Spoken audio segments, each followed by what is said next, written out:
live. Okay, so Linux from scratch. Since now we are really starting from scratch, you're gonna make an image first. I still got a command here somewhere that we use to make the image file.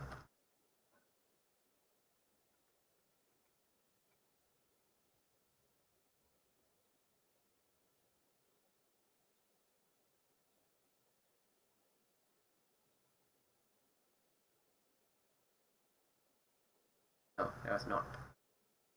Oh, that's all. Oh well. dd. Wait. You type something? What? No. You type something? No. Okay, never mind. ddif equal deg 0. How big did we make the partition last week? 10 GB? 10 GB. Was it really that big? Okay. Block size would be 1 megabyte. Gonna have to repeat count equal 0240. So basically it's 1 megabytes times 10,240. That makes it 10 GB. This could take some time on the Raspberry Pi basically.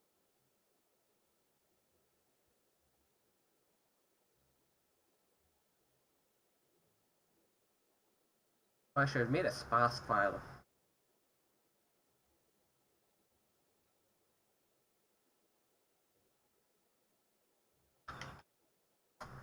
Oh, that's not good. The latency on your stream. Latency on stream? Yeah, I'm watching a stream as well. You're not supposed to be watching the stream, and I've already shared the screen directly to you.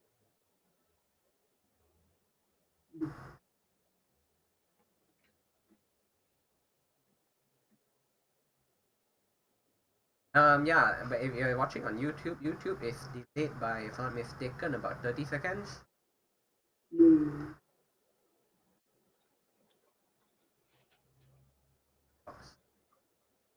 Okay, never mind.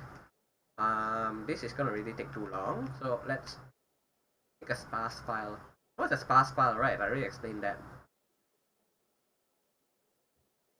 Can you explain it again? Okay, fine. Sparse file is basically a file that is,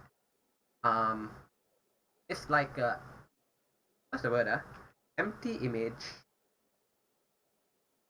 that doesn't actually take up any space. I mean, if you look inside if you look at ls or some command like that, it will tell you that this file is like 10 GB, but it's actually not allocated on the diskette amount. It's just basically a 0-byte file, but it tells the OS that this file is actually supposed to be 10 GB.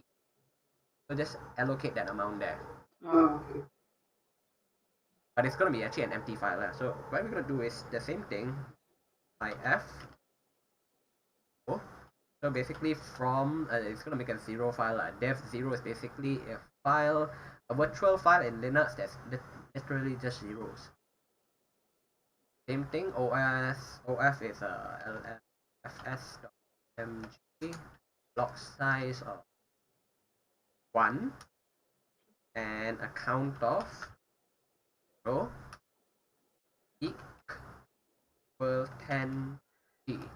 So what is being done here is basically I want this file to have a block size of 1 as in 1 byte. How many times this block size of 1? 0 times. And then I want it to basically create the file up to 10 GB. That's what the seek10 is for.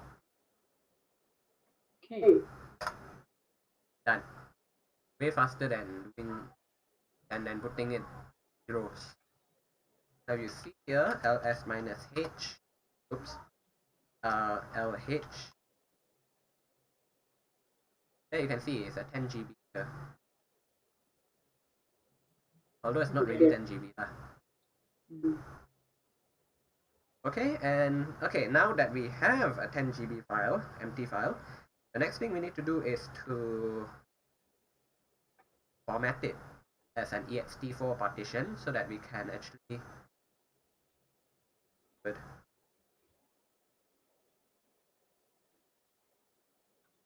mount it. mkfs.ext4 5 lfs.img. Oh, done. And then mount it again like last week. Mount minus s.img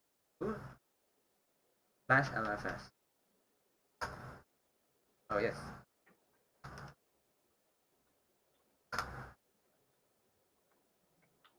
Was it slash lfs? Was it slash? Yeah. Okay, that's done. And we can see there. Right, now time to start chapter 1. Where's my mouse? 1 out of 10 chapters. Yeah. Well, if you see, oh well, building it will take some time. Apparently, if you look at this, even before chapter 1, this is under the target architectures there. 32-bit takes up to 239 minutes to file the whole. 4-bit takes 433, and it's 4.4 GB. Mine's not build 64 GB, just 64-bit, you mean? 64-bit, you mean? Yeah. No, it's gonna follow your Raspberry Pi's OS type. Basically, your Raspberry Pi currently is. And is this a 32 or no? This is 32-bit. Okay. Okay, next. Okay, now in chapter 1, introduction, how to build an LFS system. Next. Oh, yeah, fine.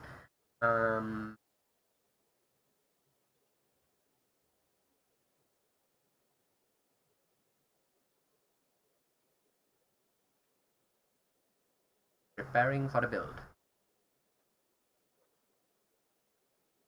Preparing the whole system. Okay, actually we have done this part already now actually. Now we have done the introduction, which is prepare the partition itself, create a file system on it, and mount it. So we have done all three already. Okay. And all these programs you need to install basically, I think we done this last week. We have this version check.sh where if you run it, no, it's in the home folder, it's not here. So you need to, if you are running it from, yeah, you can go and, no, don't do that. I show you how you can actually cd straight to your home folder very quickly. cd this symbol, the title symbol. You press enter, it goes straight back to your home folder. The shortcut to go back home. So now if you see here, you have your version check.sh. Run it. Bash check.sh. So as long as everything is installed, then you can continue. Yeah, you have core utils, grab gzip, or else just apt get whatever that you don't have lah. Okay, all of this is done. Next, create new partition is done.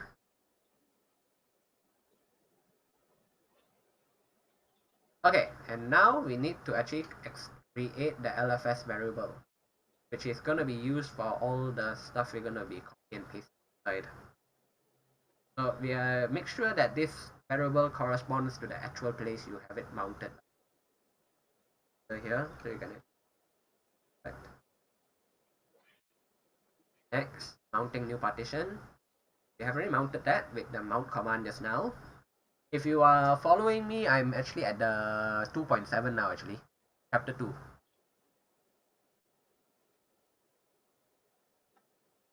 There. Yeah. Okay. 2.7. That's where I am now actually.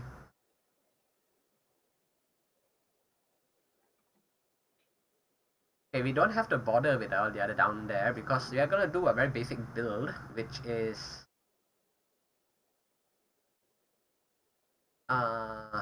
yeah, created the mounting point. So we already have mount the LFS. This is fine. Next, next, and then now we need to download all the stuff we need for the basically source code of everything.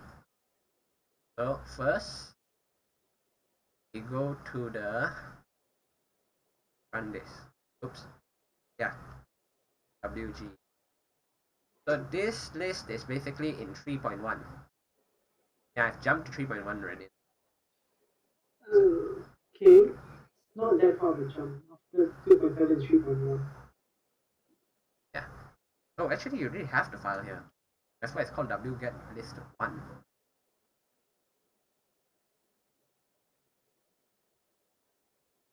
Let's just delete the other one as well. Download it again. Okay, that's done. Okay, we got downloaded it. And then run the command to download everything else. So basically, this is the command down there. You see wget input file, wget list, continue, directory prefix, LFS sources. This is the command I ran. Oh, okay. We need to stop this first. You know why? No. If you scrolled up a bit, you would see written there Can I write? that permission denied. Yeah. Sudo. Yeah. Well, okay. Yes. Sudo is one way you can do it, but I would prefer now in this case, right, to actually run everything as root, so to prevent any more of this kind of problems. Because you've got to type sudo every time, and then you forget to type sudo, and then basically it just not work. So do sudo su. Basically, sudo change user to root. That's what su is for. Change user to root. And I'm just gonna go to the LFS folder. -LFS. And then since we did this, remember earlier we set the variable for LFS? The export. Yeah. Export LFS something, right? Basically, the moment you do su, right, the variable is actually lost already. So now you actually have to do the export again. Every time you do su or you log out and log in again, you actually have to do this again. So it's /mnt LFS. So you can actually confirm that it's actually correct by doing echo. It should tell you that's the folder that you should. So if it's not set, for example, if I do something like echo test, there's nothing. You just come up blank. So you can test it by using echo something like that. Okay, now you can run that command just now. First download it again here. This file. Okay, it's saved there. Then right, I forgot this. I actually make the folder. So actually you're supposed to save this in the sources folder. So just now I forgot to create the folder. Okay, after you created the folder, then you will need to actually change its permissions to allow anyone to read and write it. For now at least. Because you're just downloading it. Later, once everything is set up, then you can change the permission to something more secure. Right, and then now to run the actual download. Here goes. So now you don't see any more errors here coming out. Okay. You should post the link of the book in your live description. Oh yes. Can I end the live now actually?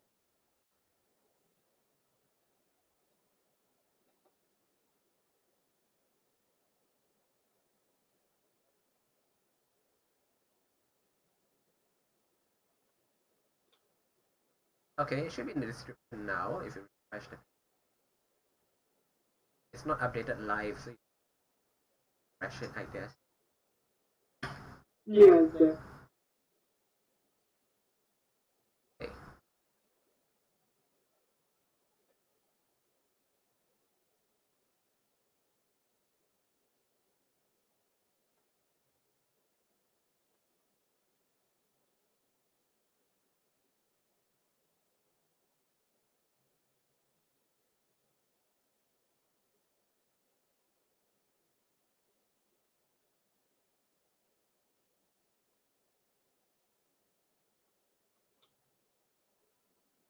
Some time.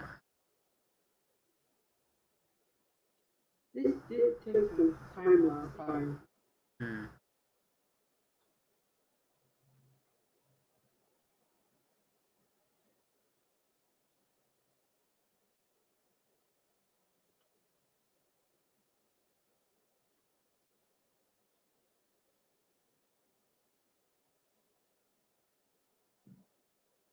Well, the good thing is it's gonna be all kind of automated here.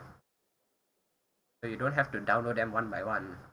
See, actually, if you go to the next page in 3.2, if there was not a list that was you can download like that, you actually have to download each thing one by one. You see, each of them have their own download link there. Yeah. Yeah, that you'll be actually copy and pasting each link into The SSH. ftpastron.com hub file. Sorry? File. No, the link from Astron. Where? It's gone now. Oh, you mean just now? Fine. Yeah. Yeah. Well, yeah. So if you, yeah, like I said, if you don't have a whole list that's automatically downloading everything for you, you actually have to manually download all of this. Then that is going to take some time.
Right. Oh, No, unfortunately not. But yeah, this will take some time.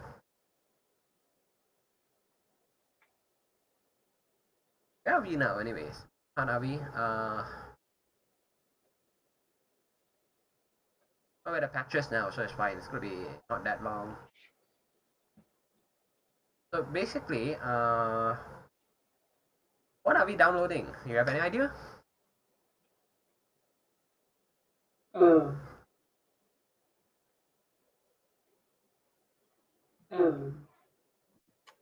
all the files required for the Linux from scratch. Okay, yeah. Well, no. Kind of. Okay. I'm not wrong. Okay, fine. In a way, it's actually all the basic things that is in a Linux system. In a way, it's like let me give you an example. Okay, let's go up all the way. Okay, basically, for example, core utils. What is core utils? It's the basic stuff that you have in every single Linux system. You go into their homepage, you see it's where you get all your main commands of your Linux system. Like example, FAQ. Oh, no, no.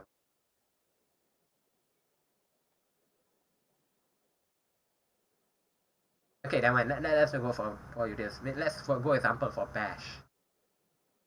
The terminal you're running at the moment is called a bash terminal. Basically, this is where you type in your commands and everything. It's your terminal here. So you actually now what you're doing is downloading the source code of it from their website. Okay, automatically it's doing that because you gave it a whole list of things to download. And once it's downloaded it, it's going to actually extract it in the next few steps, and then you're going to compile it. So you're going to have a compiled version of it that you can actually run. This is why you call it Linux from scratch, because you're actually compiling every single program that you need for Linux in a Linux system for it to actually work. So you're actually using like your existing Raspberry Pi's OS here to bootstrap a new Linux system. To build a Linux system, you need a Linux system. No, not exactly. You can actually do everything from scratch without a Linux system, but that's even harder.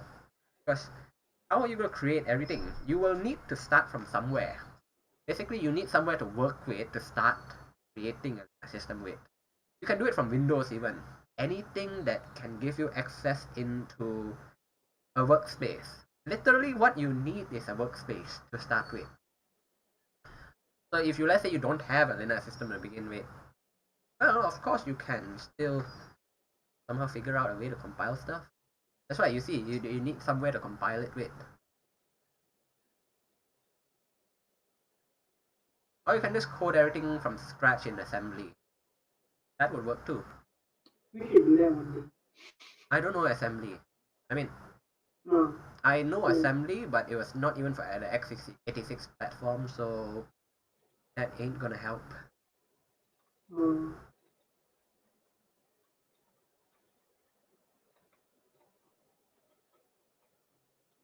Oh, it's done. Ah! Took how long? 6 minutes and 41 seconds. Okay, fine. 423 gigabytes. Okay. So, yeah, this is basically all the stuff we have downloaded now.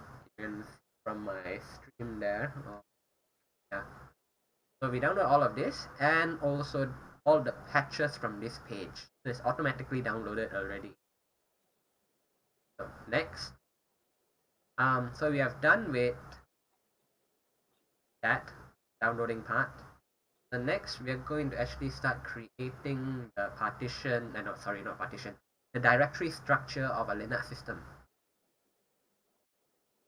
So we are chapter 4.1, introduction. So we actually need to build a temporary system to start with. So if you see here, we have a few commands that we're going to run. Actually, just one command. Copy it outside. Okay. Now, you have an idea what I just did?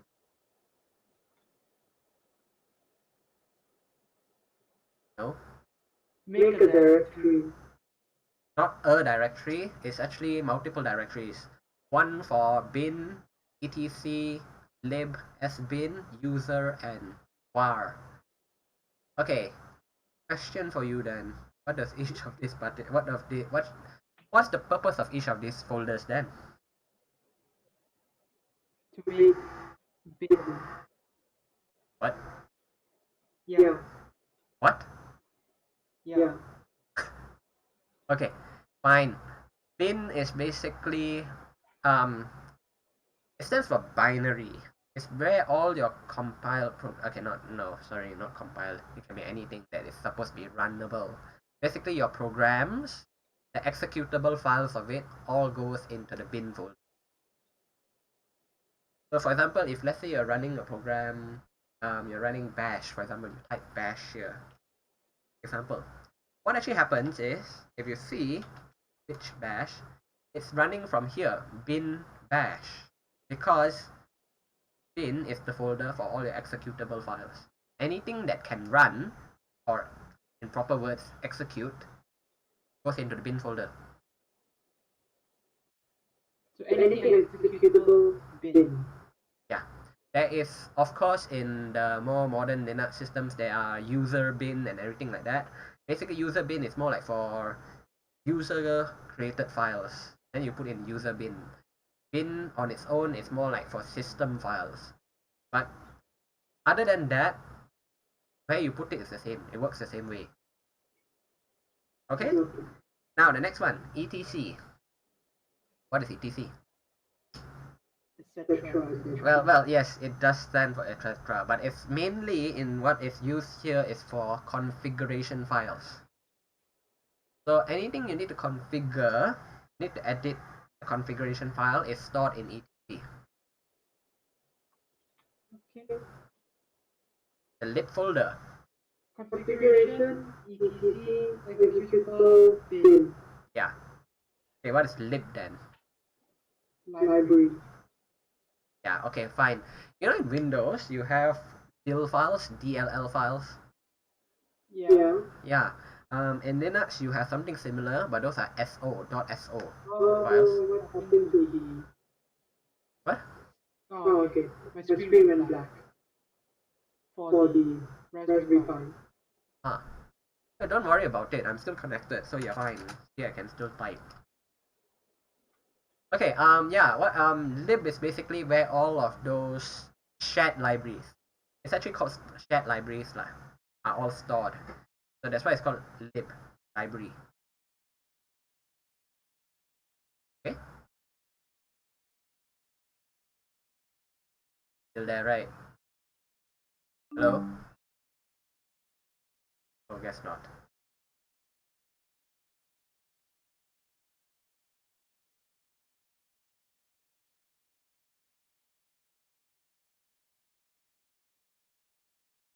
Right.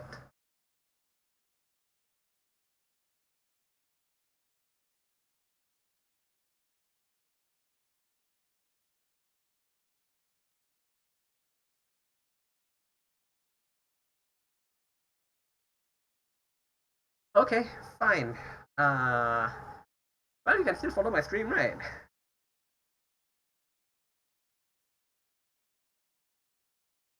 Oh no, I guess not.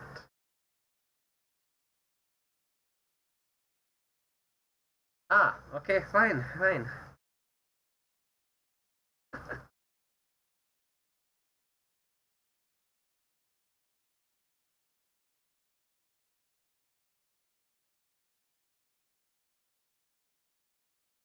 So we can continue then. Okay.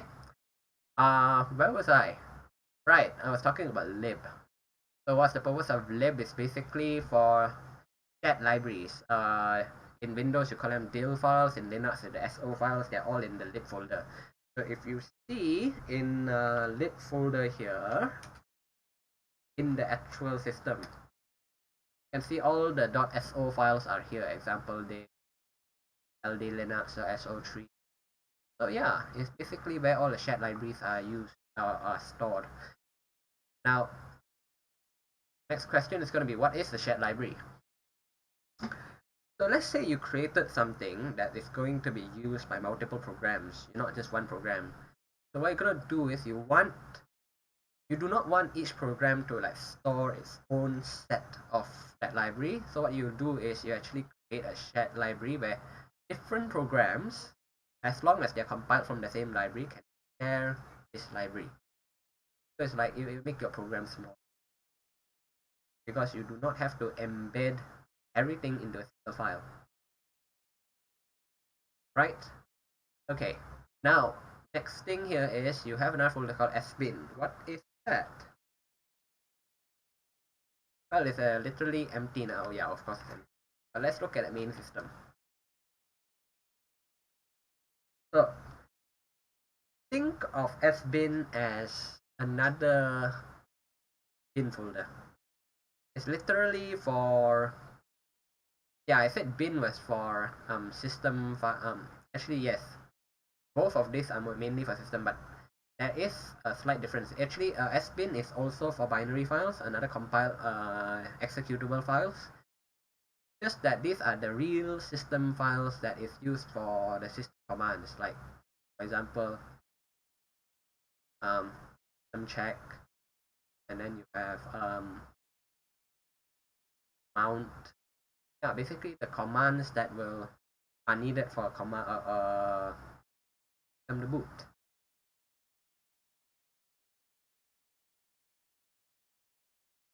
By the way, it's time to reconnect.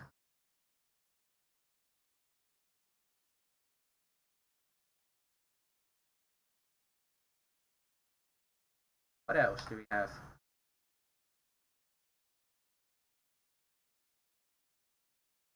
And var, okay.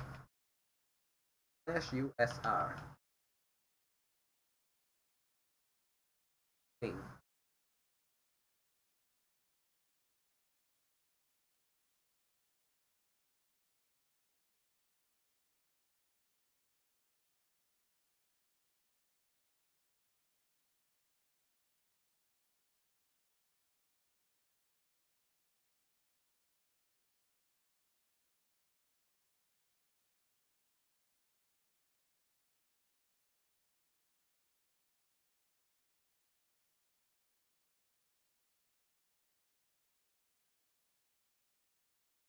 Okay. Windows takes very long to load. Well, that's not surprising.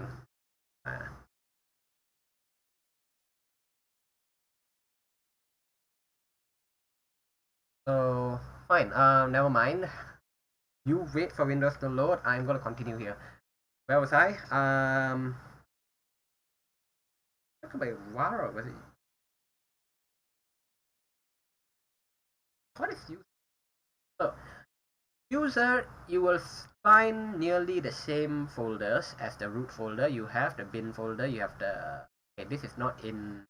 Obviously not in the. But load. You have lib. You have sbin. Okay, what is the user folder? User folder is for user installed programs.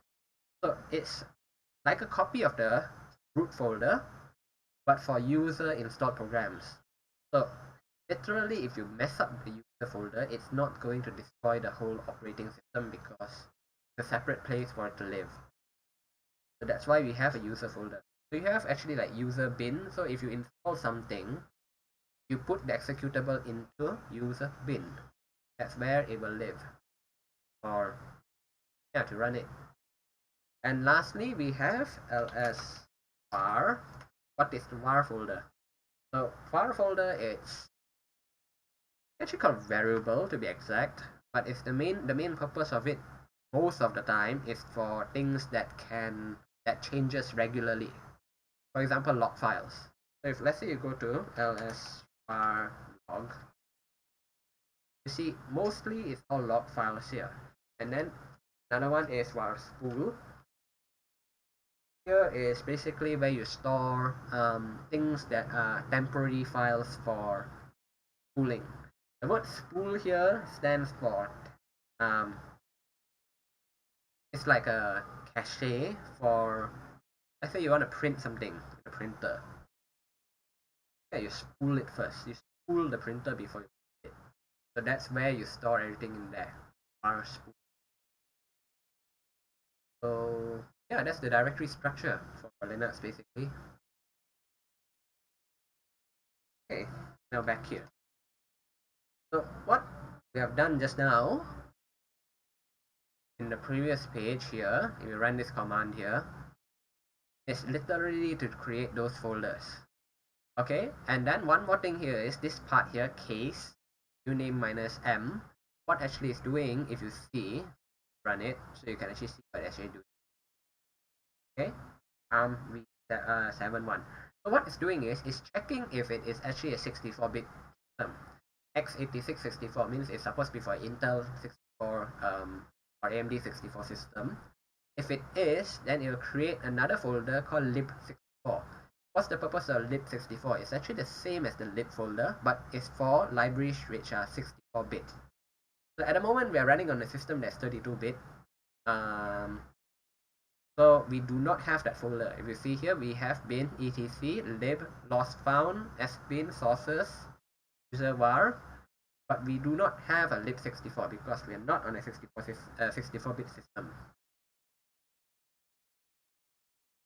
Okay, now so now we are actually running everything as a root user. But if you see from the Linux from scratch, tutorial is telling you to not use everything in root because making a single mistake can damage or destroy a system. Especially when you're running everything as a root, you're going to be running a lot of programs, a lot of commands here in that could be deadly if you forget the LFS variable. So what we're going to do now is to create a new LFS user. First thing we're going to do is run this command, root add LFS. Okay, because we have already done this last week actually, to try, actually we're supposed to do this last week actually. The group has already been added, basically. And the same thing with the LFS user. So if you try and run this now, it's going to tell you that the user already exists. So, but just to refresh a bit, what actually it's doing is saying that I want to set the shell for the user, okay, the LFS user, to bin bash. Bin bash means I want the shell whenever I run, like for example, to log into this user, to actually run the bash shell. Okay, and add this user to the group called LFS. And then after that, create the home directory. Okay, minus m is to create the home directory, and minus k where to copy the initial files for home directory from. So normally you have a skeleton folder of files that will be in every person's home folder. So if you can see in ECSKEL, yeah, it looks like actually there are some hidden files here. ls minus la. So you can see there is actually a file called bash logout, bash rc, and profile. So these files will automatically be copied into every single new user's home directory when you create the home directory. When I do minus k dev null, it means I'm telling copy from dev null. Dev null is basically an empty file, so it's not going to copy anything. Okay, and the last thing here, LFS, is the username of the user I'm creating, which is the LFS user. So it's already created already, so that's why it says user LFS already exists. Next, we're gonna assign it a password. So if I'm not mistaken, we already did that, right? 1 second.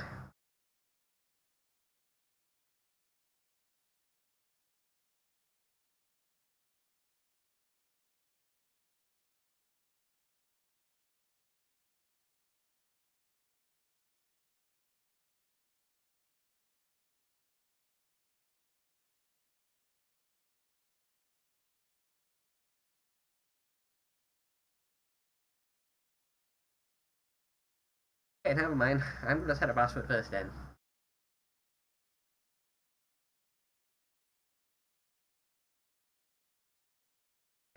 We have added a password. And then what we're gonna do is we're gonna make this part here. Say that I want the LFS user to be the owner of everything in the LFS folder. The user, lib, var, etc, bin, sbin, and tools, everything basically. I want it to be the owner of all of it. And this part here, if there is an lib64, set that one, set LFS as the owner of it as well. So there's no 64-bit folder here. So what we're gonna do is we're just gonna ignore that. Run the first.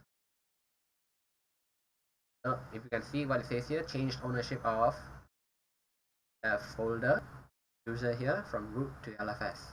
Now LFS is now the owner.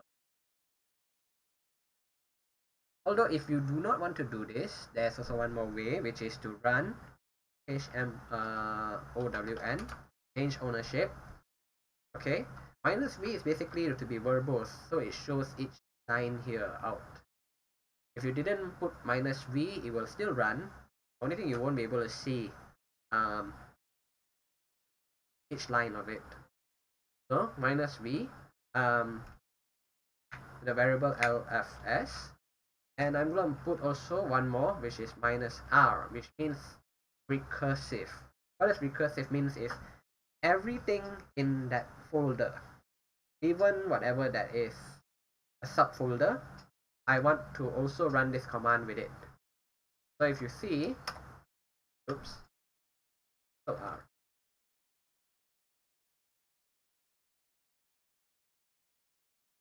Oh right, sorry. Minus v, minus r, and then I need to put the username of the person I want to change it to, which is LFS. Okay, change ownership, verbose, and recursive. Change the owner to LFS for that whole folder. So if you see, everything we downloaded earlier also is being changed to the LFS folder user. So these are all basically all the files we downloaded earlier. They are all also being changed in ownership to LFS. It's actually, you do not have to change the sources folder, all of it. The only reason I'm running this is so that I can show you there's another way to do it. This with the minus r, this minus r flag.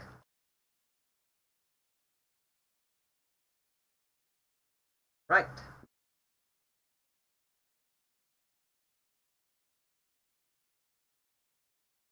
Well, actually, we were supposed to be running this as well. So the minus r already covered this. You don't have to run this. Now, next, login as the user LFS.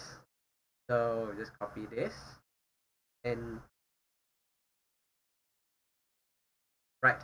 Okay, now what's happening is it's not logging in because somehow the terminal doesn't run.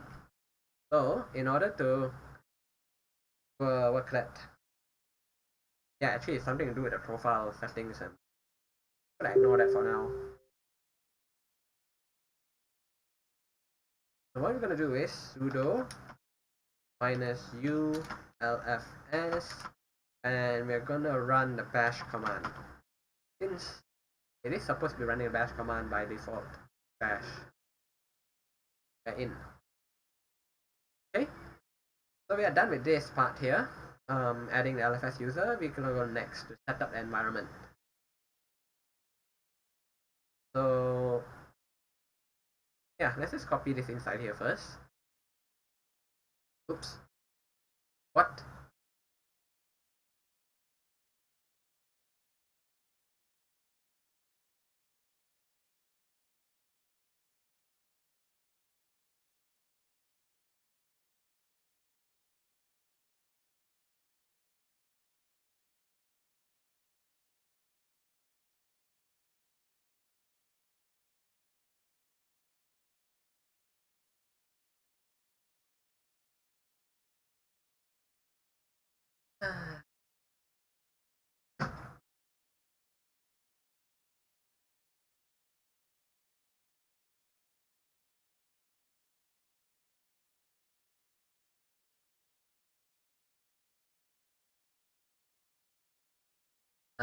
Right.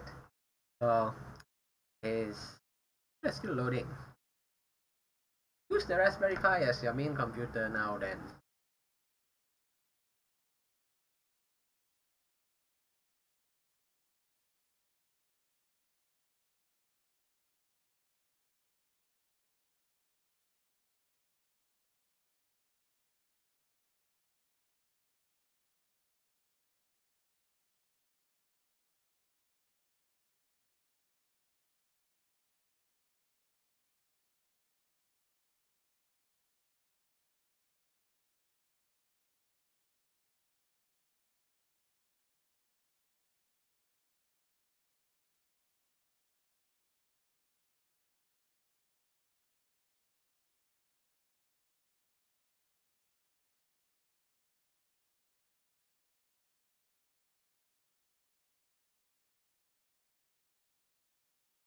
Okay, we're gonna continue.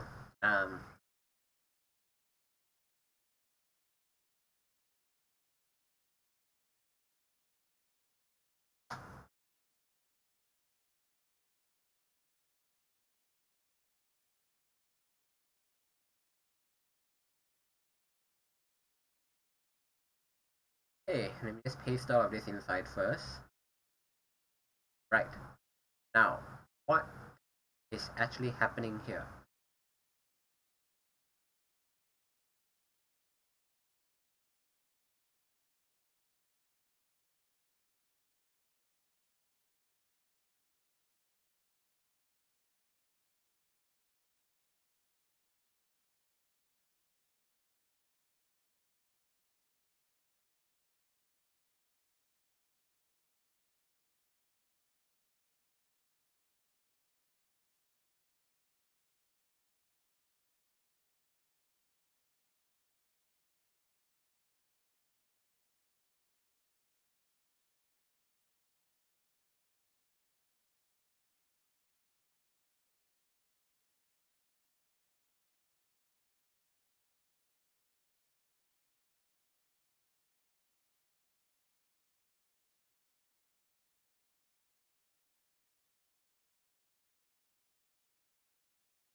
Okay, never mind.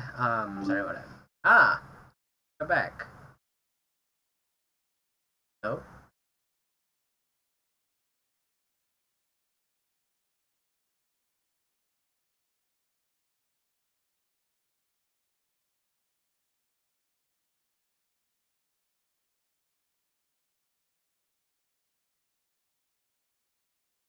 Hey, what's happening here?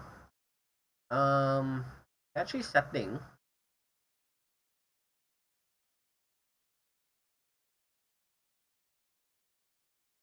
Right, if you can see, it's actually written here. What's actually happening here is this. It replaces the running shell with an yeah, you are back finally, yeah. Okay, where was I? Right, running this command here, bash profile. So for you, I've explained to you last week, I think this. Remember, I think not. Never mind. Sure. Yeah, whenever you log in as a user or even use the su command, you have been following, right? Everything I've been saying earlier. Sure.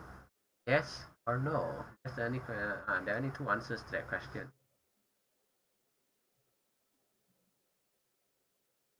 Constant superposition maybe. What? Superposition, huh? Okay, fine. Where was I? Right, back here. So what is actually happening here? Tell me. Oh, Mia. Ah, Oh. yeah, because I already explained this last week, right? So you're defining that LFS is at Mount LFS, LCO, POSIX, yeah, then the path, then that is that, then export all of it to path. No. Okay. All's close. Okay, no. Let me just start from here instead, okay? Basically, the exec env, this part here, okay, when you actually log in, right, your computer will try and read. Okay, a computer as in I'm talking about Linux. I'm not talking about Windows. Yes, by Windows. Okay, it will read this file called etc profile. Okay, probably containing some settings and environmental variables, and then bash profile. Now, what actually that is doing here is exe environment this is actually saying to I don't want any of that, okay, except the home, terminal, and the PS1 variables. Okay, so this ensures that nothing that you do not want from the host environment goes into this LFS environment. Okay. So you can actually see what I mean by other things. You run env. You can see there are a lot of other things here. See all the other stuff that is here. LS colors, blah blah blah, whatever. All of these things. These are all what it means by the other unnecessary. So the command they run here is make sure all of this doesn't come into. Yeah. What are you doing? How do I scroll up? Ah, yes. You're in the screen, right? So press Control A. Okay, Control A, and then press the square bracket. Control A, square bracket. Yeah, then you Copy can mode. yeah, you can go up and down. It only works in screen, by the way. It doesn't work if you're not running in screen. Yeah, that is you learned something new today, I guess. English. United States. Commands to the user. So some of these is like the one they gave you when you're downloading the operating system. Not when you're downloading. The moment you log in into your shell, the moment you log into SSH itself, it's already set these things for you. So that's why what you are doing when you run this command is to make sure that it clears all of this away. I don't want any of this. So example now, if I run this, okay. Oops. Not supposed to run it while in copy mode. Control. And just paste the whole thing inside. Now, if you run the env command again, everything that was earlier there is not there anymore. Remember, you had the color and all the things all there? Yeah. Now it's not there already. Oh. Because we have cleared all of it away and by running this command. exec env minus I, that one. So the moment you run it, it's actually going to clear out everything for you. And make sure that all that's left is just a plain empty shell. Okay? And then the next thing we're going to do is to actually set the bash RC. What's the bash RC? So basically, after it executes the bash profile, if it's not a non-login shell, it's going to run bash RC instead. So that is basically another one that is going to run. And if you see, I think of it, yeah, okay, set minus h is to turn off the bash hash function. Okay. Now the thing here is the hash function is more like a memory for the bash shell to say like, I have used this before, so I know where it is. I'm gonna keep it in my memory for this program. Now what happens here is, when you turn it off, so that now when you compile a new program, you want to be able to use it straight away. So that's why you actually turn off its hash function so that you will always just search for a new program. So whatever that's in the path, basically. Okay.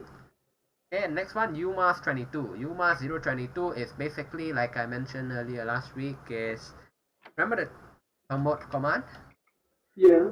So when you chmod 777, what does it do?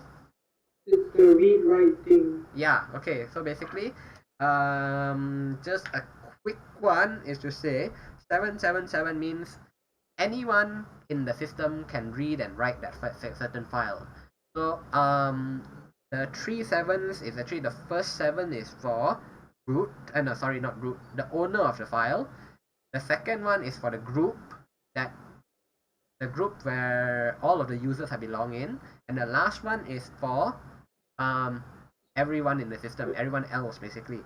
So example, if you see ls minus l here, you can see every single file here belongs to, this is the user here, LFS is the user, and the group is root, and anyone that is not in LFS, I mean not in root, the group is basically everyone else, so it's affected by the last one. So if you see here, in here it's written dr, wx, rx, and rx, right? What it means is basically I'm saying the root user can read, write, and execute.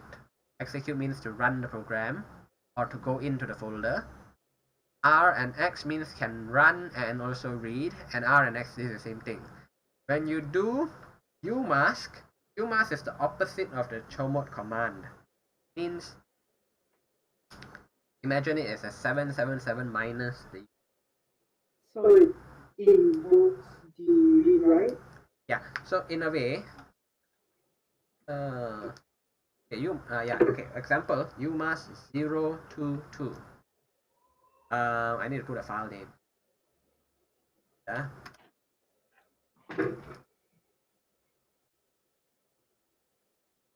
Yeah. Okay. Example.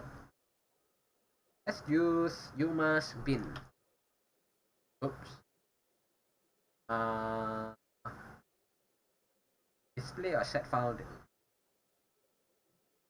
Oh, never mind. What it's supposed to mean? Never mind. This is not setting the file. This is actually saying, now, if let's say if I want to create a file, what umask should the file I create be? So by default.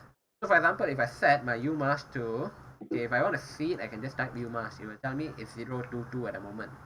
So what happens is, let's say I create a file, touch test. If I do ls minus l, you can see now the test here, rw r, yeah, which means, like I put just now, umask 022. Actually, wait,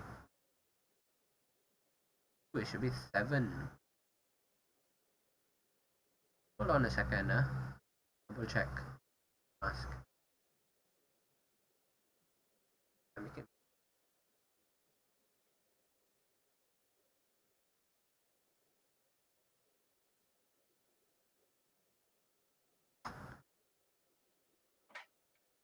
What is it?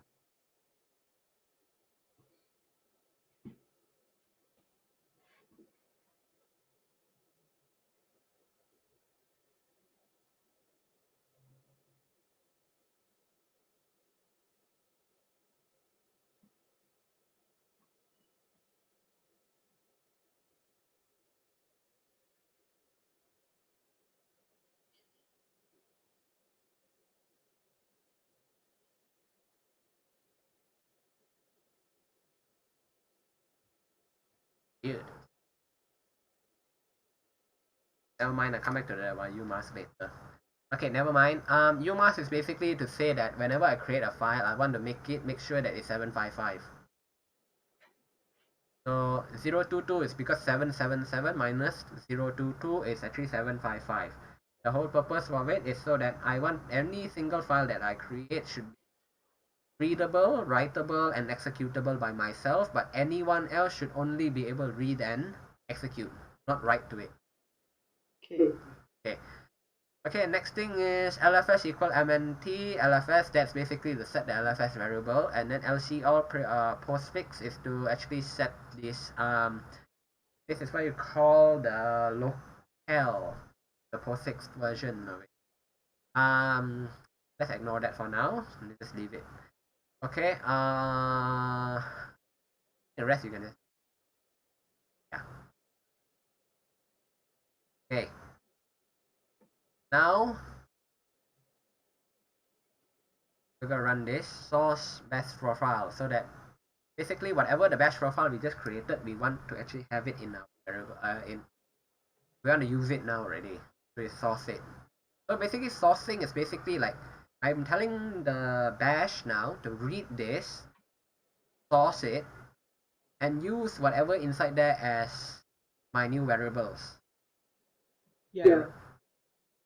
If you run env now, you should be able to see this is what basically is, yeah, should be inside there, now set here. PWD home term. PS1. WD is it means like which folder am I in at the moment. So PWD is automatically set every time you change the new folder. For example, if you go cd dot dot now, means if you're in MNT, right? And then you do you run env, you can see now your PWD is now /MNT. Right, you see that, right? Oh, PWT. Huh? Here, see this. Oh, /MNT. Yeah, so basically it changes automatically for you whenever you change to a new folder. Right, okay, now let's see back into LFS folder. Okay, now the next page. This should be this should be where we ended last week. Yeah, we actually stopped here. At least we did it faster than we did last week. Yeah, obviously because this is already done before. Okay, now we're going to go into the compilation of stuff already. So now if you see here, there's this part here. It says export makefiles -J4. Okay, what is actually this means is saying I want, when I'm compiling stuff, I want to use 4 threads. You know what's a thread, right? Threadripper. No. A Threadripper is basically is to say that CPU has a lot of threads. Basically, each thread is a process, it's not a process. A thread is basically each program's, what's the word? It's like you're making the program run in parallel. Each thing runs its own thread. So for example, when you do make -J4, I'm telling I want to be able to compile 4 things at the same time, at one go. So normally, how many things you want to set is depending on how many cores your CPU have, or you have hyper threading. So for example, how many cores does this Raspberry Pi have? Well, very simple, easy way to check it is to do cat/proc CPU info. That will give you all the information about CPU. So if you see here, the last one, it says here processor 3. What does that mean? It means it starts from 0. So if this is processor 3 means you have 4. Yeah. Yeah. Yeah. So you have a total of 4 cores in your Raspberry Pi. Yeah. So what we can do is just follow this one and use 4 cores to do the compilation. If you don't put makefiles J4 or you don't use make -J4, what will happen is when you run the compiler, it's just going to compile with 1 core at a time. And that, well, I mean, it's fine, you can run 1 core at a time, it will take even slower. Makes sense. Yeah, because when you're compiling multiple cores, of course, you can then now do 4 things at the same time. So if you see here, the compilation is going to take a long time. The biggest package, glibc, will take approximately 20 minutes on a faster system, but could take up to 3 days on slower systems. So how fast is? We'll see. Oh no. Okay, about the test suite, so we're gonna ignore this because this is not what we need to do here. Now is the part where we're gonna start doing the compilation. Okay, building the LFS cross toolchain and temporary tool. There are a few parts here. We're going to be, well, we can split this video into multiple parts as well. Let's do a first part then. Okay, important preliminary material. Next. This part is divided in 3 stages. First, building a cross compiler and its associated library. Second, use this cross toolchain to build several utilities in a way that isolates them from host distribution. Third, enter the change root environment, which further improves host isolation and build the remaining tools needed to build the final system. Okay. First things first, what is a cross compiler? I heard about it before. Yeah, okay. A cross compiler is basically, let's say I am running now a Raspberry Pi. Like now, here, this is a Raspberry Pi, okay? I want to actually compile a program that I want it to run on my Intel processor computer. Okay? Now, if I just run the make command inside Linux, inside the Raspberry Pi, it's just gonna create a version that can only run on my Raspberry Pi. Now, if I want to make it to be able to run on my Intel-based system or an AMD-based system, I will need a cross compiler for that. Means it's going to compile the new program using the libraries that are for that Intel or AMD system. It's the same thing as you want to also compile it. For example, you want to compile something for Windows system. So let's say here I want to compile a program that I'm going to use in Windows. So what I'm going to do, that I have to use a cross compiler for that. Either that or I compile it on Windows directly. Okay, so that's the first part. We're going to build a cross compiler and its associated libraries. So things related to the cross compiler. Secondly, we're going to use this cross compiler or the cross toolchain as it's called to build the utilities that will isolate them from the host distribution. Means whatever that you're going to be building using a cross compiler is going to be isolated from your main Raspbian OS directly. It has nothing to do with the Raspbian OS. Means even if you run apt-get, you install something new, whatever, it's not going to matter.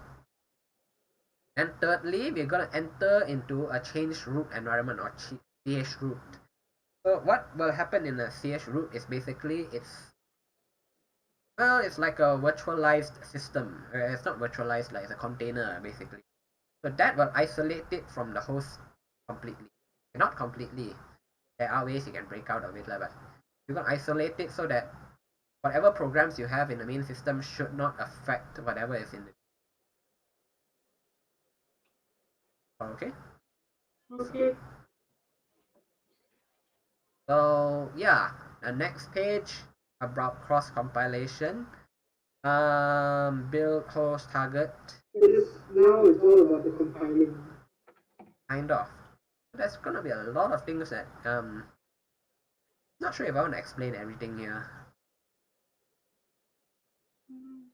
Maybe you just read that and you tell me if you want me to explain it.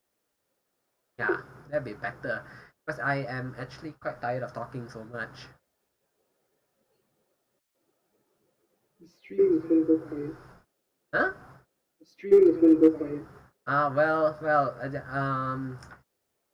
Okay, but it's okay. Fine. Let me just. Okay. I'm not gonna explain everything, but let's just go through a little bit. Okay, so when you're cross compiling, there are a few terms that are used quite commonly, which is the build, the host, and the target.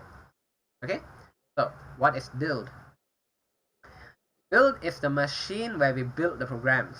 So basically, what are you going to use to build it using? Which is, for example, this Raspberry Pi we're using here. This is the build machine. Okay. Host is the machine where you run where the build programs will run. Okay. And then target is used for compilers. The machine the compiler produces code from or for. Sorry. What it means is, okay, if let's say I'm trying to compile something for a Windows computer now. Okay, I'm trying to compile a program for a Windows computer. My target is that Windows compiler. I mean the Windows system. My host. Okay, hold on. The chapter 5.1 now? I am on. 5. I'm on this part. Where am I now? Oh, important preliminary material. I haven't actually went into 5 yet. I'm still in the Okay. yeah the page before chapter 5. But there's nothing there. Toolchain technical notes.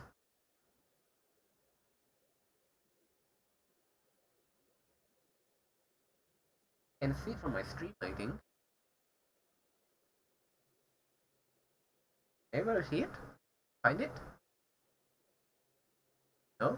I can't find it on my phone. Fine, fine. I'll send the link to you. Got it? Oh, yeah, it's on the. Ah, okay. Yeah, it's on the IR. Okay. So, where was I?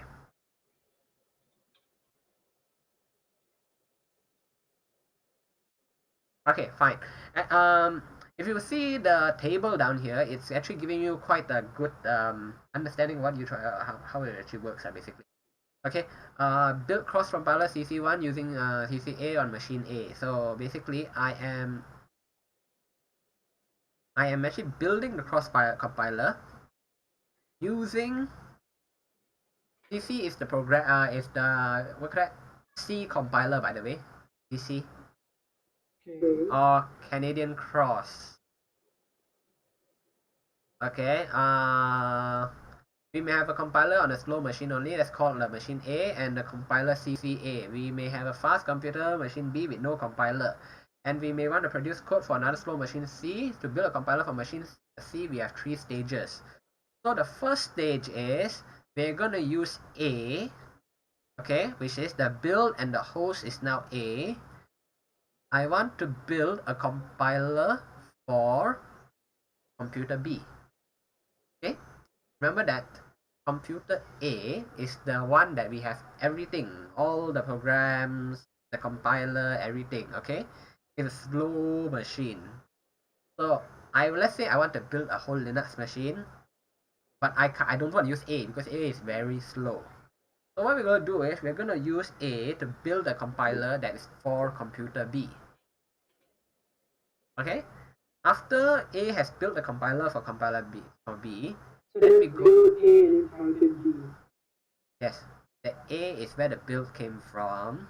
The host now is B. We are running it on B, and our target is C because now we are now building the actual thing for B.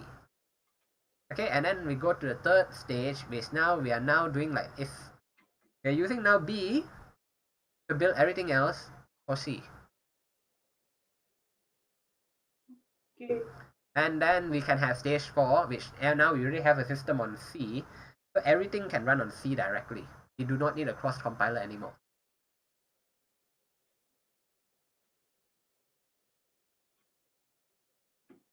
So if you see, when you apply this for LFS, it's the same thing. We're gonna use stage 1. We're gonna use the host as in your Raspberry Pi's main Raspbian OS in stage 1 and stage 2 as build and the host. Okay, and our target is the LFS. Then stage 2, we're gonna use the Raspbian OS as the build, but our host now is the LFS and our target is also the LFS. And the last stage, in stage 3, we're gonna just basically, LFS is on its own now. You do not need the host anymore. So far so good? Okay. Okay, good. So yeah, our cross compiler will be installed in a separate LFS tools directory since it will not be part of the final system. So that's what we're gonna do. Binutils is installed first because configure run on top of both GCC and glib platform. So we're going to basically install binutils first, as is what's mentioned here. This is basically the procedure how it's gonna work. It's telling you what's gonna happen first, actually. I'm gonna go through it anyways. So yeah, read through this if you want to. Next. Okay, now basically this is all the instructions of what needs to be done. So we have to check all of this is correct. Okay, are we using bash as a shell? We are, so we can check that. What's the command again? Env So env, it says our shell here is shell.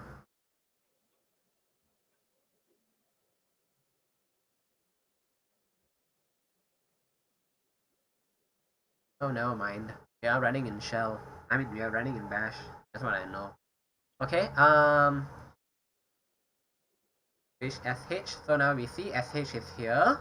Now let's just check ls minus l sh. It should be pointing to bash. So if you run sh bin sh, it should be running bash as well. So that's fine. Then the third thing here is make sure that awk is a symbolic link to guac. So let's just do that as well. ls usr bin awk. So it is okay, it's pointing to this. So that's ls minus l, this one as well, and it's going to gwak. And then lastly, ls minus l usr bin yac. Yeah. Okay, pointing here, and now we're gonna check this one. So it's going to bison, so it's correct. Okay, to re-emphasize the build process, place all sources and patches in the directory that will be accessible to the root, chroot environment. Change the sources directory. For each package, use the data program, extract the package we built, and then ensure that you are the LFS user who will be extracting the package. Change the directory created and the package extracted. Follow the book's instruction for building the package. Go back to the sources directory, delete the extracted source directory. So this is a general instruction for how the whole compilation process will take. Okay. Okay. So now we are ready to go into chapter 5. Compiling across toolchain.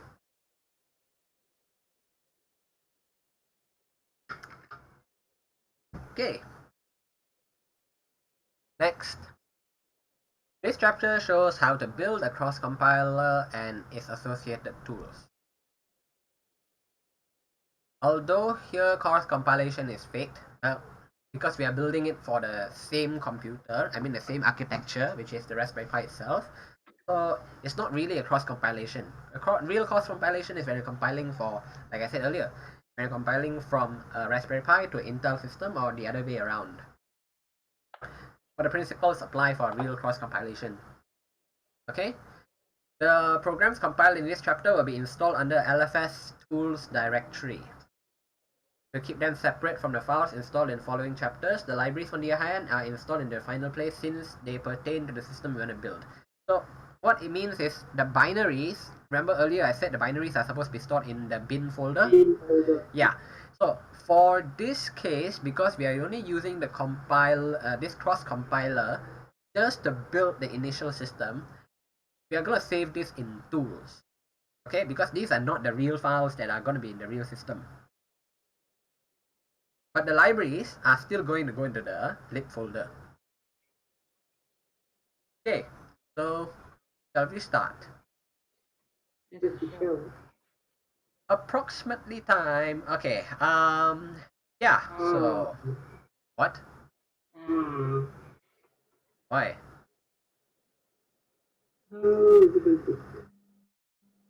Okay. Time to start building bin utils. So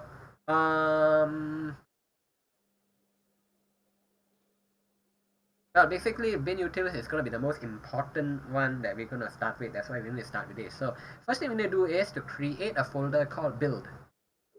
Okay. The build folder is where the compilation and everything is going to happen. So basically, it's like a temporary folder for all the things to work. Okay, and then we are going to go into the build folder, cd build. Now we're here, wd, you can confirm that. Yeah, I mean in the build folder. Now we need to prepare bin utils for compilation. So first thing we need to do is to extract the bin-utils for so what we're gonna do is our bin-utils currently is in the sources folder, so go to slash sources. Yes. Do we have the bin-utils here? A up. Bin-utils. Here it is. There. Bin-utils. Yeah? Okay, good. So now what we're gonna do is we're gonna extract it out first. So we're gonna run r minus ax axf. I'm gonna add a v. Okay. What is axvf? What is all this? Okay. A stands for I want to automatically determine what type of compression the file is. Basically, you see some is exec, some is gzec, right? Basically, those are different. It's like a zip folder. You're more familiar with zip folder, so okay. Yeah. So basically, it's to tell automatically determine is this a RAR file, is this a zip file, is this a exec, is this a gzip, what type of compression is it? Automatically find out. And then X here extract it. V means I want it to be verbose. Tell me every single file that you're extracting. And F is what's the folder that I want to extract. I mean, what is the name of the folder that no, not folder. What's the name of the file that I want to extract from? So the file I want to extract from is this one, bin-utils. And I press enter. Now it's just extracting everything out for me. Okay. How long is this gonna take? Extracting won't take long. It's gonna be very fast.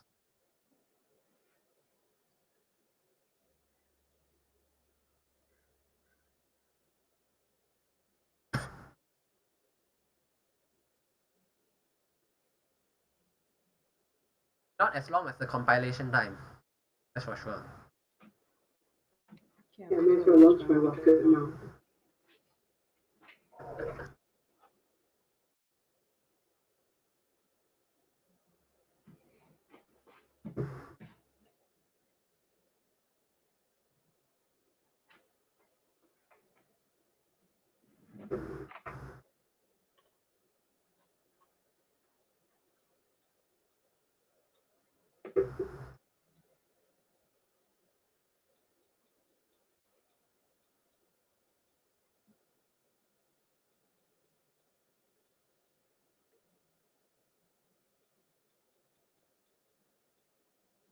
Oh, it's done.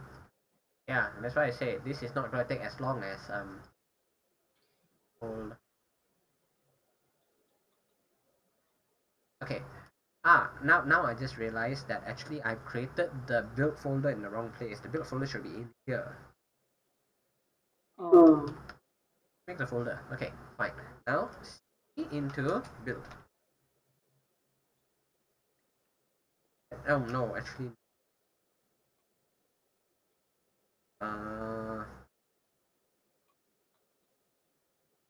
Wrong place.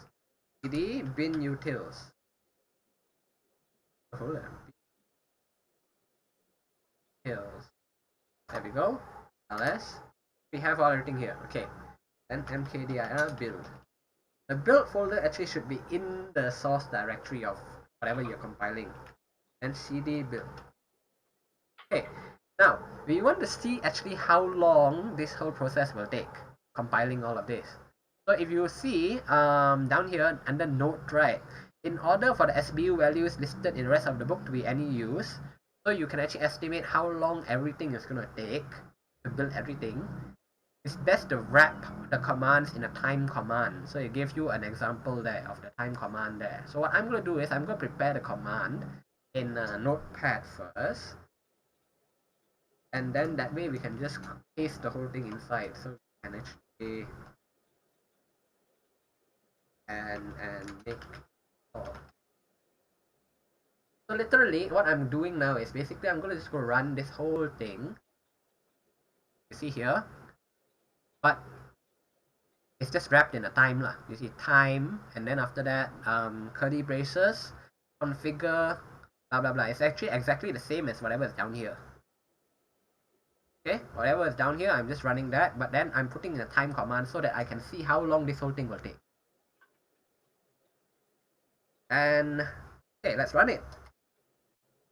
Oops, I think I missed out. Let's see. I'm good. Let's see.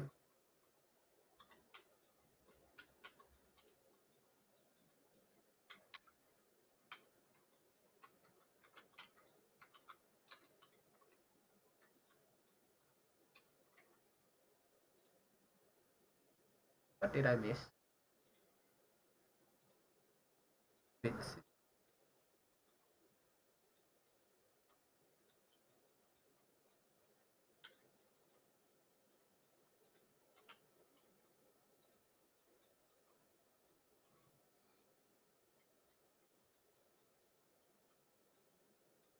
What?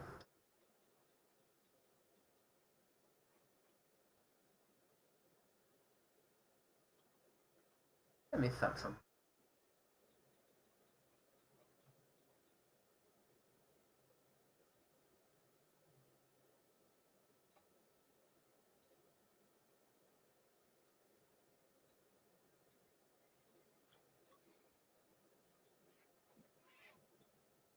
Am I missing a break somewhere or a slash somewhere?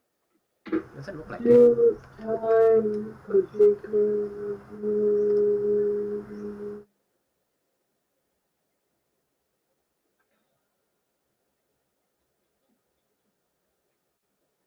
I'm missing something. I should run the command already.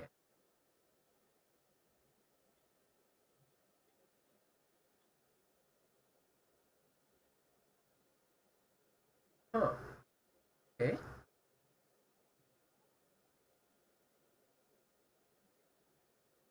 Oh, well, that's how it works.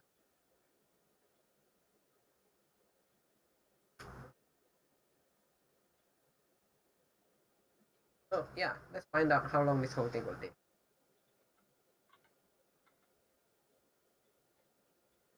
So what's actually happening now? You have any idea? Compiling, checking. Well, it's actually configuring. It's running configure, and then it's going to compile it after the configuration is done. Basically, configure is basically it's gonna test the system. What are we working with? What do we have? What do we not have?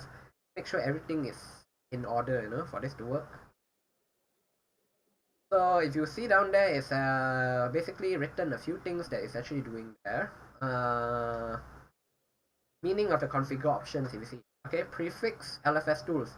Basically, I'm telling that I want to put all of this stuff that is being compiled into the LFS tools directory with sysroot LFS. Means I want to say that the main place, our target system, is all going to be in the LFS folder. Okay, the target, like earlier, what's the target? What am I targeting? Disable and LFS. This is the internationalization. We do not need that. And disable W error. Prevent the build from stopping in the event there's warnings from the host. So if there's any problems, any warnings, just continue running it. Yeah.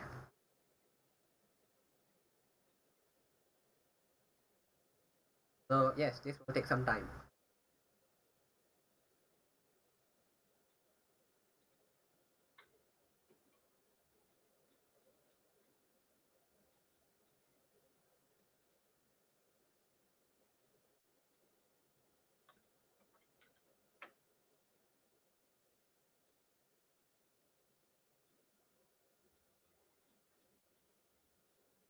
Nah, I messed up my rocket launch. Why are you launching a rocket while compiling? Well, never mind, since you're waiting anyways, there's nothing much to do, right? Making use of time. Oops.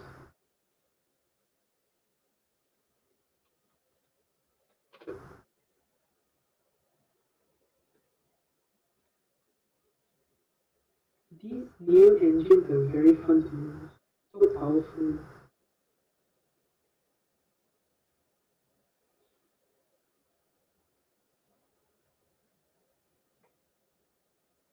For this to be faster, what's the best idea? Run it on a faster computer. I don't have a faster computer. My server is still being built. You can virtualize your current computer. You can put a virtual machine. Oh yeah. I'm trying to delete everything and move all of my Windows stuff into the SSD. Huh.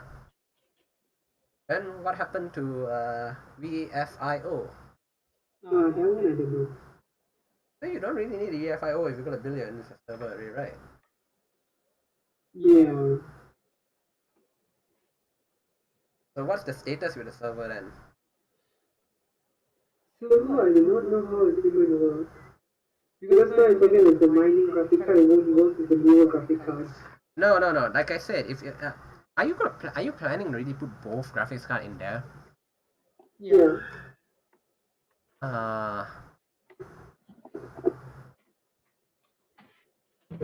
Actually, no. I think it can. You have to just find a driver version which is compatible with both. Don't try it on Windows. It's better on Linux actually. Launch.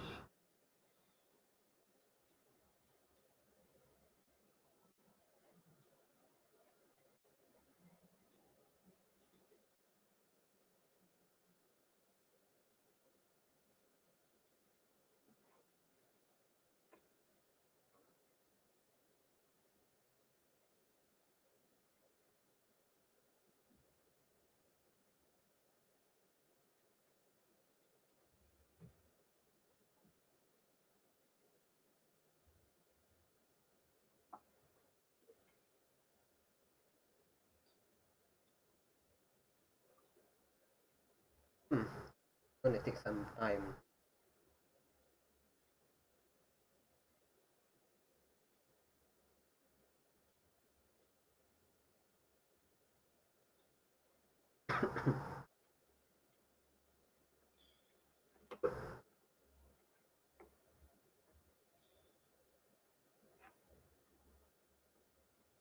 You should play the KSP multiplayer again.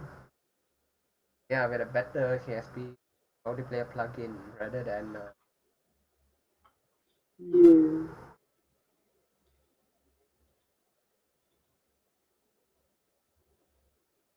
Then before you can imagine there were two different companies sharing the same planet. KSP 2 should have a good multiplayer, I hope. I'm very sure KSP 2 is going to come out either just before my end of year exam next year for my IGCSE or after it. If it comes out before, then I'm dead already. Why have it dead? Not a problem, but just wait until after your ICJC and play it. No, then I'll play it and then I won't study. That is your problem. No one's asking you to do that.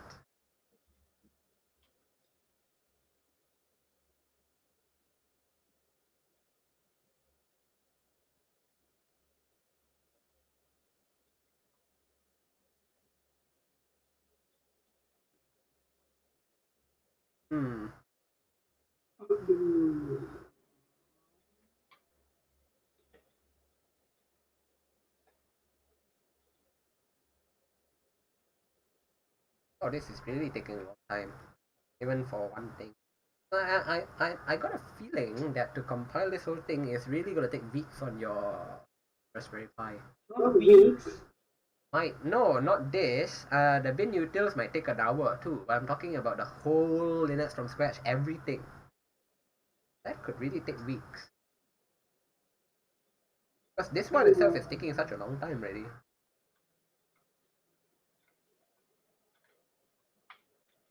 Well, probably that's why all those software engineers get good quality computers.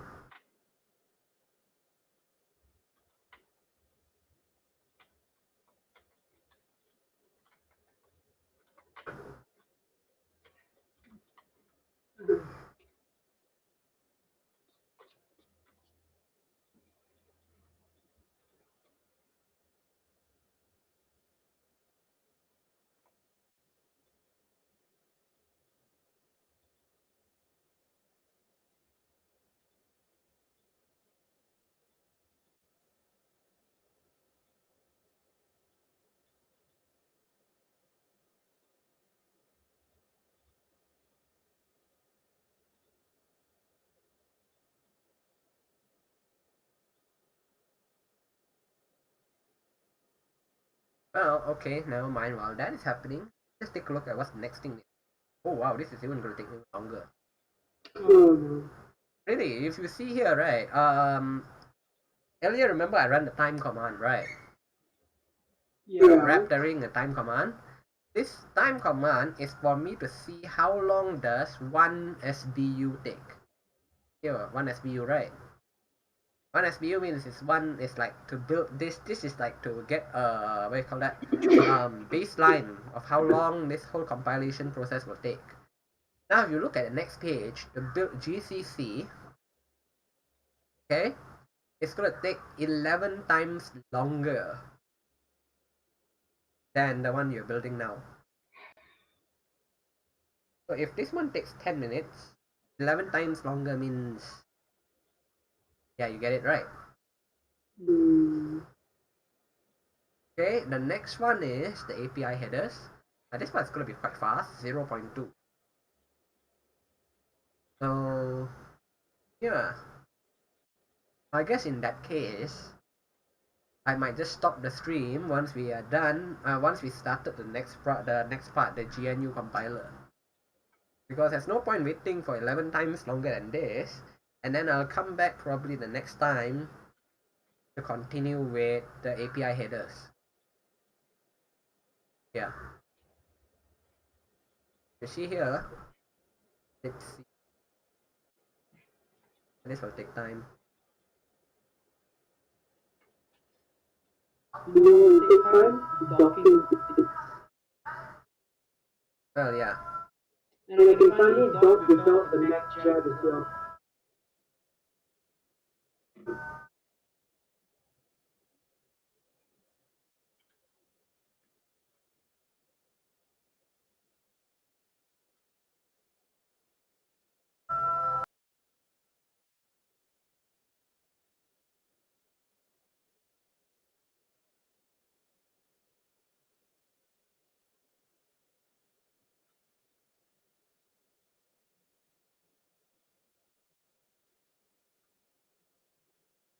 Oh, it's done.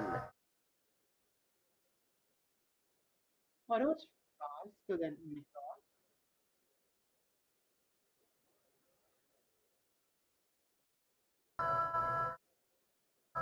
So it took a total of 5 minutes? Minutes? how long did it take?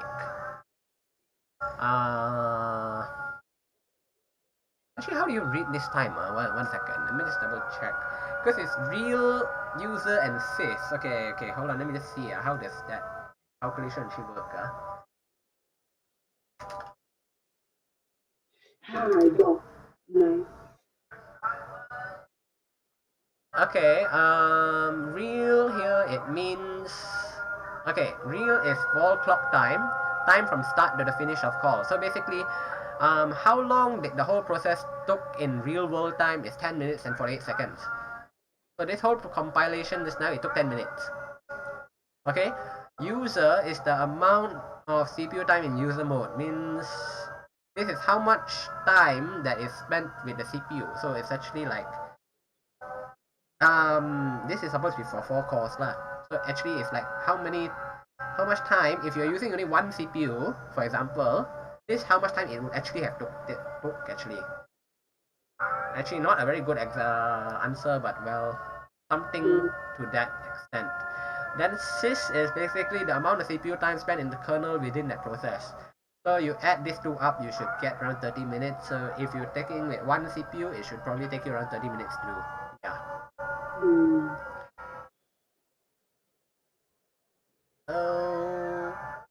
Okay. Now that is basically the baseline. So one SBU is gonna take you around 11 minutes. Yeah, that's good to say. So 11 times 11 is how much? 101. Hmm? 101. Right? Yeah. So that's how long it's gonna take for the next process. 121 minutes. Cross compile, installation of cross compilation of GCC. So this is what's gonna happen now. So first things first, we are just gonna extract all the files. It's the similar command as what I ran earlier, tar -xf. So extract the files.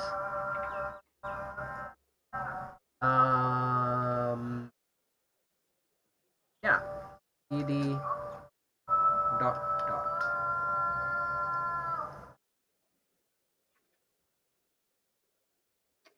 Uh-oh.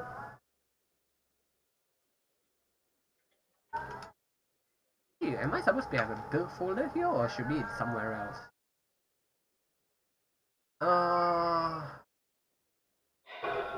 The procedures are same as an extracted them. Okay.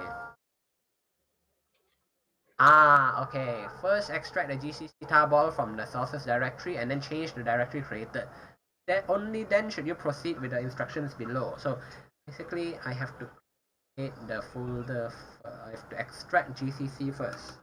So tar minus axf GCC 10.2. Extract. Oops, I forgot -v, so I do not know how. Never mind.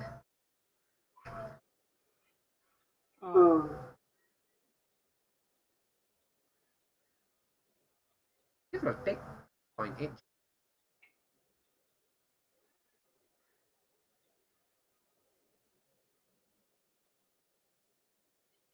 Oh, remember.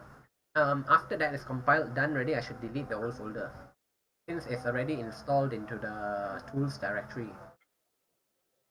Never mind, I'll do that after this is extracted. What's the lowest voltage you can go on Windows? Just before you hit the ground. All day? All day? Yeah. Well, don't forget there are mountains, so make sure you are higher than the highest mountain. It's fine. Yeah, it's fine. Which one's the lander? Just the lander. Unlock. Oops.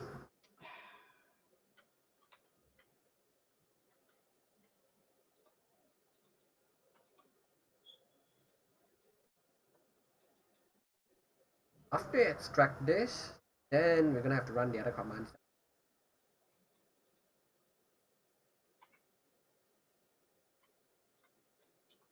Retrograde.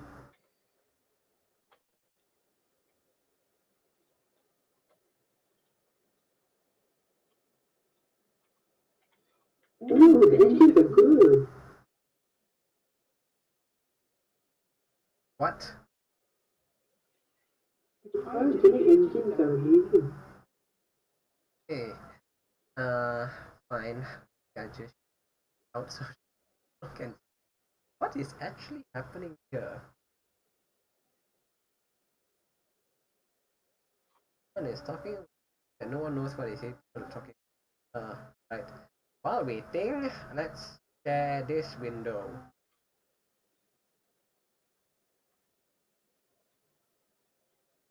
I'm landing on a mountain. Yes, yes.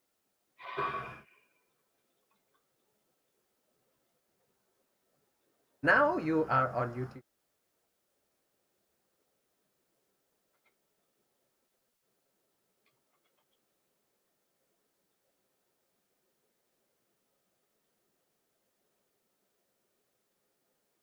Oh, it's done. Yes, it's done. So it's been extracted. Now, right. Okay, before I proceed with the next part, I'm gonna just close you. Oh. Yeah, I don't need you. You're not helping. Okay, where was I?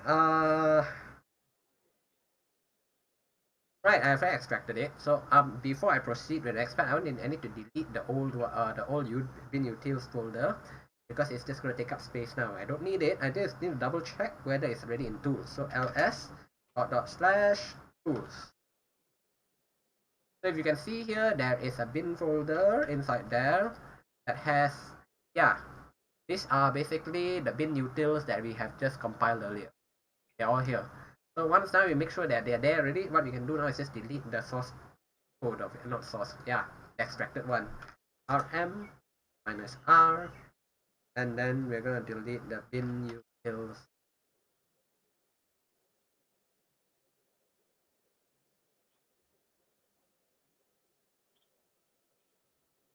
Okay, I'm gonna do RF. Do note when you're doing RM minus RF, be very careful that you got the correct folder name, or else you might just delete the wrong thing. Even worse, delete your whole operating system, because RF means recursive and force delete. It means everything in that folder, and don't ask me whether I'm sure I want to delete it or not. Just delete. That's what we're gonna do now. Okay, now that's done. Now we're gonna cd in the GCC folder. Let's see, we have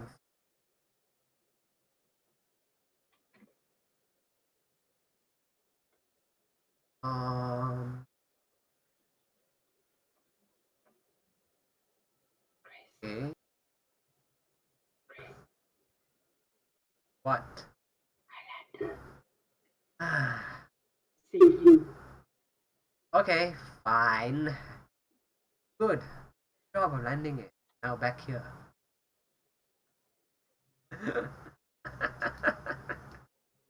Okay, now back to the whole. Yeah. This wasn't supposed to be about KSP. Right. Now you made me lose my train of thought. What was I supposed to do? Compile GCC. Yes. Never mind. So let's extract everything we need. Wait, what am I doing here? So cd back and GCC. Okay, and then I'm just gonna run all of these commands. I think what I'm doing is basically extracting everything into here, into this folder. Basically tar that, then move it into mpfr folder, and then same repeat for the rest. gmp and then mp tar, move, okay, and then repeat all the rest. Just copy and paste it inside.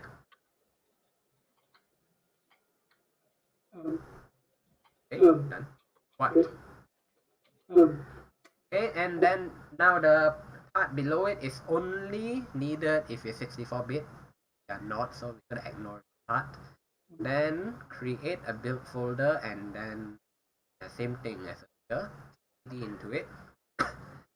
Okay, and then copy and paste the whole configuration. This might time as well, and run it. So what we are doing now, we're actually compiling GCC. And then here it's rewritten what we're compiling with lah. Basically the glib version.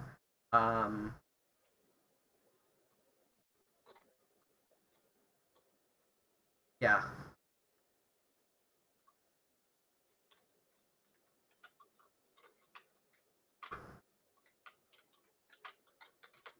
Okay, it's done. Next, now we're gonna compile it. Alright? Okay, it's done. Done. Hydrogen.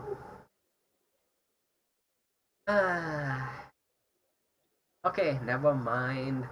Okay, yeah. Now we're gonna run the compilation, which is running the make command.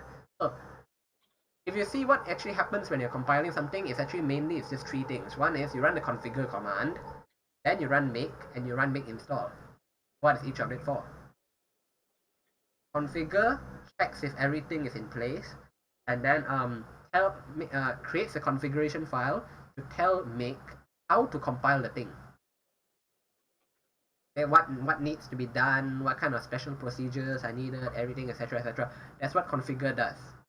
Make is the one that's actually doing the compilation, the one that's actually turning your code into something you can run. That's what compiling actually is doing. And make install is basically installing what you have already compiled into the folder you specify under the prefix. So we are just going to run the make part now. This will take more than an hour. And after make is done, then we'll run make install. And then we'll do the last part here. But then, yeah, this is gonna take more than an hour to do. So maybe I'll just watch KSP for now then, right?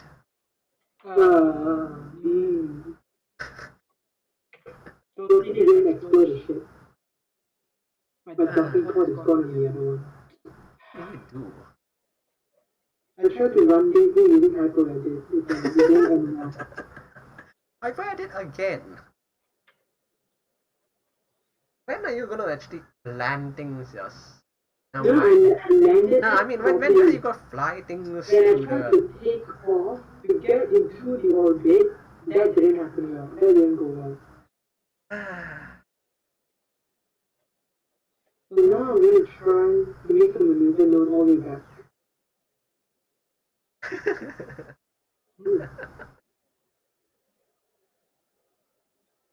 This.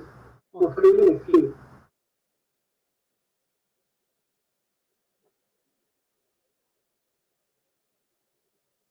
Oh, I can do a moon encounter. Yeah, you can do a transfer orbit as well.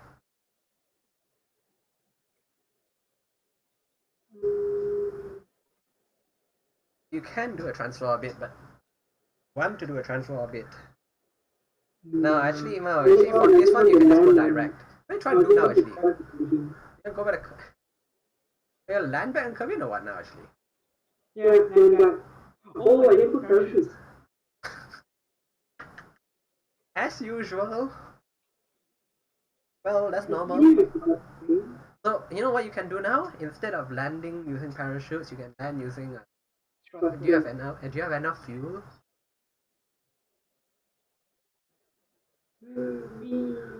I guess not. 12, 11, 10, 9, 8, 7, 6, 5, 4, 3, 2, 1. I didn't activate the engines. Ah. Good job. Ooh. Now I'm only a minor setback. And you're facing the wrong direction too. It's correct.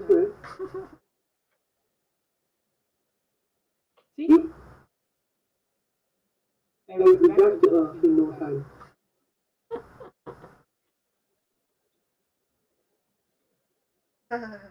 Wait, what's wrong? Wait, something's wrong.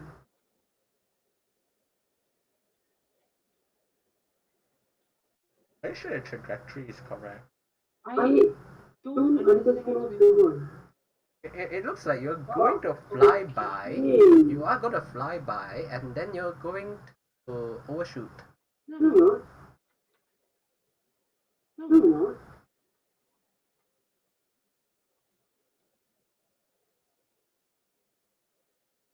Am I going to fly by? Oh, I am going to fly by. Told you. No, I'm not. You know what you need to do? Start No. start going retrograde. Ah, yes, you're gonna burn up. That's for sure. Oh no, the engines are not sea level optimized. You're gonna burn up. Too bad. You You know, you should have just gone for a shallower approach. Oops. Why did you even eat it? Good job.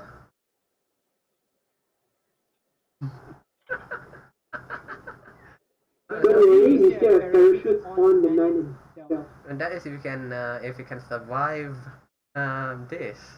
No, really, actually fine. See? We're still flying half the ship. Ah, I'm surprised you still got one rocket left. Yes. I planned this beforehand.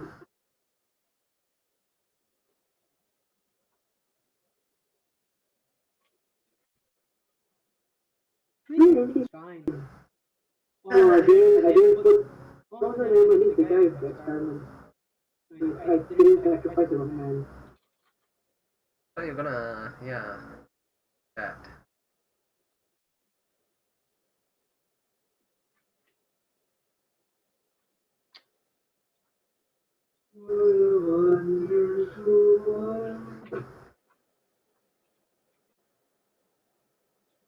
Wonderful.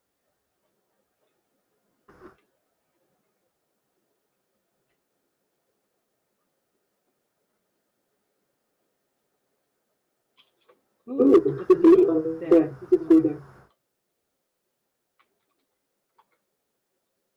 Um,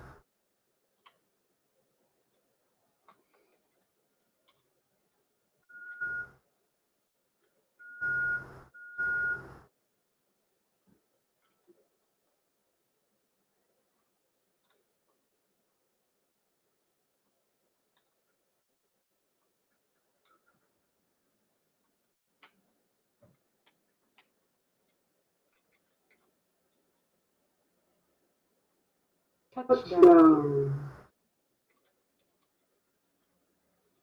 See, he's okay.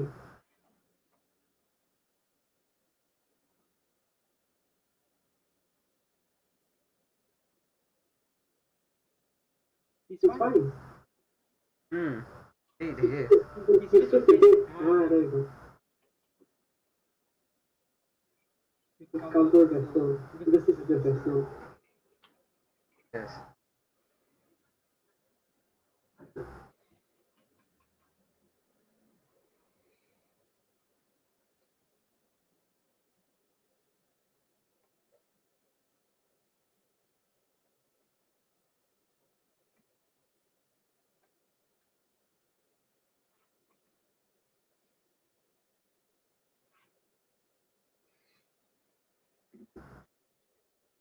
Well, let's just say that it's impossible to finish the whole thing by today.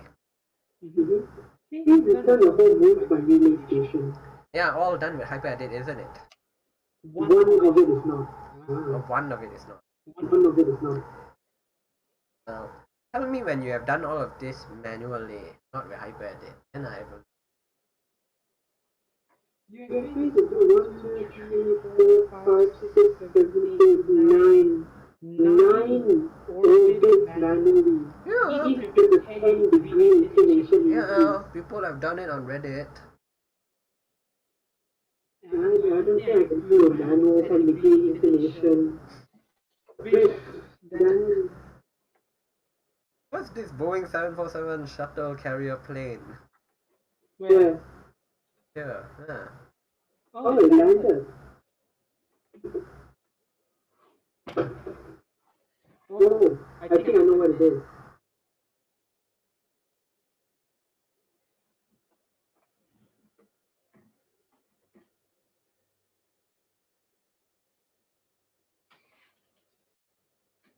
Hello.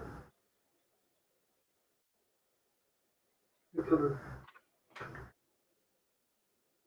Okay.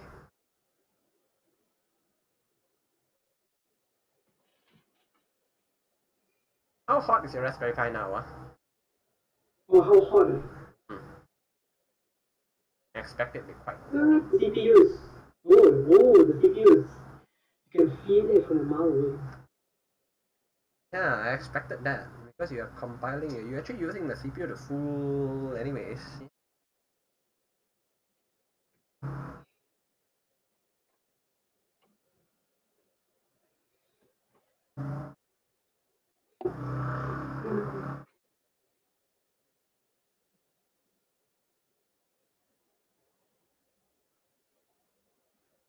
Yeah, this is the Boeing 747 shuttle carrier. This one. Hmm. Wait. Okay. So your shuttle is on Two top. wings to make it bigger.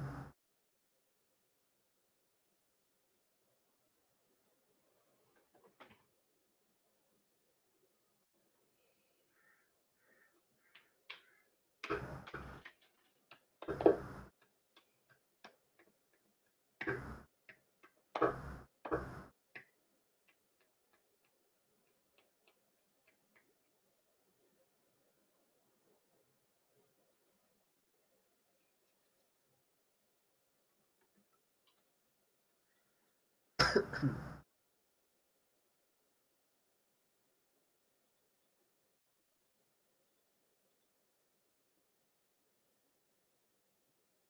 know what? I think we should end it for now. Just leave it to compile. Mhm. Yeah, done for today.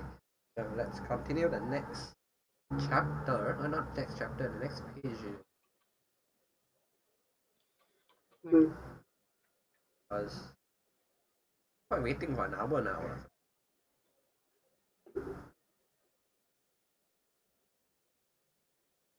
Ah, you have some debris on your.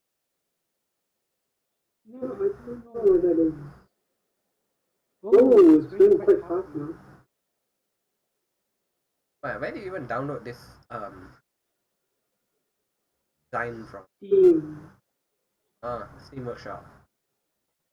I'm a Russian, so I pay for the whole runway, I use the whole runway. Okay. Uh-oh.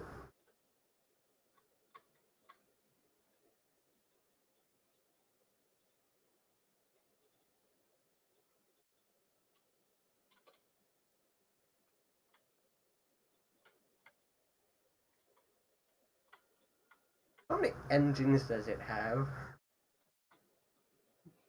Many to one.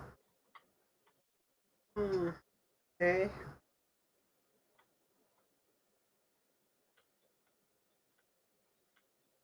I wonder what will happen if he touches the shuttle now. Oh. Ooh. Oh, it's falling. Yeah, it won't have enough us to make. Well, let's hope this one will be able to have enough trust. With the geyser, with the fuel, with the You and your cheats. Yes, look at that. Poor plane.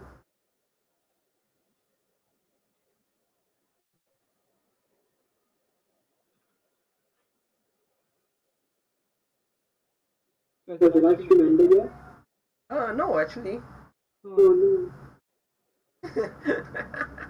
Everyone can see you cheating now. Coordinate handle. I know, right? Oh well, I think that's it for the stream then. No point of seeing this fellow continue to cheat, right? So yeah, I think I end it for now. You, whoever is watching, bye.